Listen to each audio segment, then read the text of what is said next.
اہل بیت کو یزید کے سامنے پیش کیا گیا۔ یہی وہ مقام ہے جہاں جناب زینب نے خطبہ ارشاد فرمایا تھا۔ یزید سے اہل بیت کا تعارف کروایا گیا۔ اس نے پوچھا، یہ کنیزوں کے حلقے میں کون مغرور عورت بیٹھی ہے؟ جواب ملا، یہ علی کی بڑی بیٹی رسول کی نواسی زینب کبریٰ ہے۔ دربار والوں نے اٹھ کر دیکھنا شروع کیا تو کنیزوں میں سے ایک کنیز نے کہا کہ تم لوگوں کو شرم نہیں آتی؟ اپنی گردنیں نیچی کرو۔ زبیر ابن قیس نے یزید کے سامنے سر حسین پیش کیا اور کہا کہ امیر مبارک ہو، قیدی آ گئے، محمد کا نواسا قتل کر دیا گیا۔ اس کے بعد شہداء کے سر پیش کیے گئے۔ یزید نے پورے دربار کا جائزہ لیا۔ یہودیوں کا عالم راس الجالود، سفیر روم، نصرانیوں کا عالم، علماء اور اراکین دولت موجود تھے۔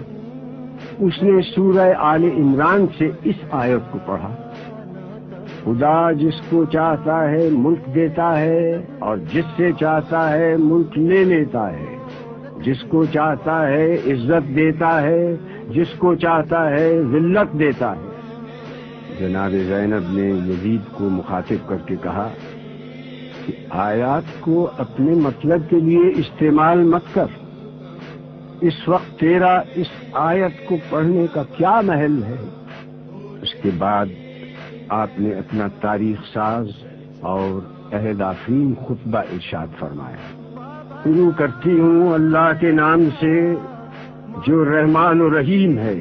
ساری تعریف عالمین کے رب کے لیے ہے۔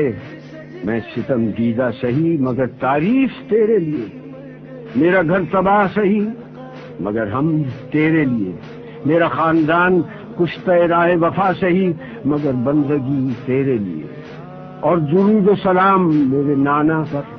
آپ نے جیسے ہی خطبے کا آغاز کیا، دربار والوں نے پہچان لیا کہ جس بات کو چھپایا جا رہا تھا اب وہ بات آشکار ہو گئی۔ ہر طرف سرگوشیاں شروع ہو گئی۔ ہاں، برا انجام ہے ان لوگوں کا جو اللہ کی آیتوں کی تکذیب کریں اور جو اللہ کی آیتوں کا مذاق اڑائیں۔ کیوں یزید، تو نے اللہ کے قول کو بھلا دیا؟ اللہ کا قول یہ ہے کہ کافر یہ گمان نہ کریں کہ ہم نے جو ان کو مہلت دی ہے وہ اس لیے دی ہے کہ ان کا زمانہ ہمیں پسند آیا ہے یا نہیں۔ یہ مہلت اس لیے ہے کہ وہ گناہ پر گناہ کیے جائیں تاکہ عذاب زیادہ ہو۔ کیا یزید تو گمان کرتا ہے کہ یہ ملک ہے نہیں، یہ مہلت ہے؟ کیا تو یہ سمجھتا ہے کہ تیری یہ حکومت ہے، تیرا اقتدار ہے اور ہمارے لیے کوئی راہ نہیں، اور تو نے ہم کو در بدر پھرا کر اپنے جبروت کا اعلان کیا؟ یہ غلط ہے۔ ہاں یزید، ایسا ہوا کہ ہم شہر بشہر پھرائے گئے، ہم کو لوگوں نے دیکھا کہ ہمارے سروں پر چادریں نہیں تھیں۔ یہ سچ ہے، مگر تم سے اور کیا توقع ہوتی جس کا گوشت پوست اگا ہے شہیدوں کے لہو کو پی کر؟ اور تو کیوں جلدی نہ کرتا ہماری شہادت پر؟ کیونکہ تیری نگاہ بغض، نگاہ عداوت ہمارے گھرانے پر لگی ہوئی تھی۔ اس کا لشکر کمزور ہے، یہ تو جان لے گا۔ میں دیکھ رہی ہوں کہ تو میرے خطبے کو روکنا چاہتا ہے، تو کسی اور کام میں مصروف ہے۔ ہاں، اب جتنی تجھ میں ہمت ہے ستم اور کر لے۔ یزید، تو ہم کو ڈراتا ہے؟ اس کی قسم جس نے ہمارے گھرانے میں نبوت دی، اس کی قسم جس نے ہم کو کتاب سے سرفراز کیا، تو ہمارے مقصد کو پا نہ سکا، اب تو ہمارے ذکر کو قیامت تک نہ مٹا سکے گا۔ تو یہ نہ بتلا سکے گا کہ آل محمد کس غرض کے لیے قربانی دے رہے تھے۔ اب تیری رائے میں فتور آ چکا ہے، تیرے دن گنتی کے رہ گئے، اب تیرا مجمع منتشر ہونے والا ہے۔